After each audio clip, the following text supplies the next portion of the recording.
For more perspective on the crisis, I'm joined live in studio by Teresa Ongaro, who is the spokesperson for the United Nations High Commission for Refugees in East and Horn of Africa and the Great Lakes region. Teresa, thanks very much for joining us. Now, we are looking at rather frightening statistics. In just 3 weeks, more refugees arriving in Uganda than in the first 6 months of this year. Tell us more about the gravity of the refugee situation in South Sudan.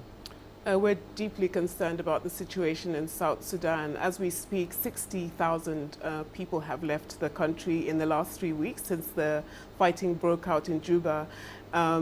We are concerned that with the ongoing tensions and the possibility of escalating violence, even more people are going to flee.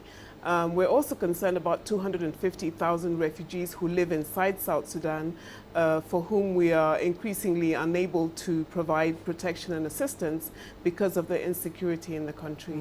And I should say that overall the number of South Sudanese refugees in the region has reached the 900,000 mark. And interestingly enough, most people, when they do leave South Sudan, they tend to go to neighboring Uganda as opposed to neighboring Kenya. Why is that?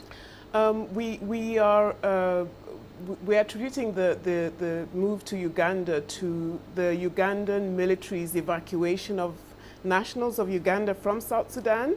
Those convoys, which are escorted by Ugandan military, provide security which enables South Sudanese citizens to leave without being prevented. We have heard from refugees that there are armed elements preventing people from leaving the country, and indeed we are appealing to all sides of all parties in the conflict to allow refugees and other people who might seek safety to do so without any impediments. So Uganda seems to be attracting refugees, possibly because of the security provided by the military convoys. And that brings us to the point that in another statistic is that more than 90% of the refugees are women and children, and that security measure must be certainly very important. What other protection mechanisms must the UNHCR consider for what is essentially a very vulnerable population? It is an extremely vulnerable population. Now, the priority for all refugees is to save lives. As soon as they arrive in Uganda or in any of the other countries of asylum, priority is to move them away from border areas, to screen them for their health situation. And in both Uganda and Kenya, we're finding severe levels of malnutrition among children under 5 years of age.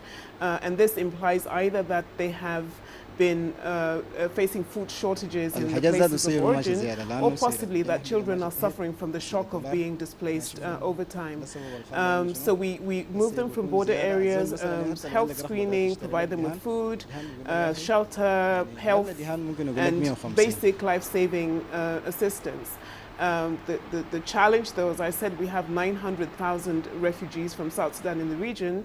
They are still easily 90% women and children, which means there are a lot of young people who are not getting education, who have been exposed to war and violence, and for whom being idle is a very dangerous prospect. It is a serious situation, one that requires the recent clashes have prompted many foreign investors to pull out of South Sudan, and with the thousands of locals who have fled their homes fearing for their lives, consumption levels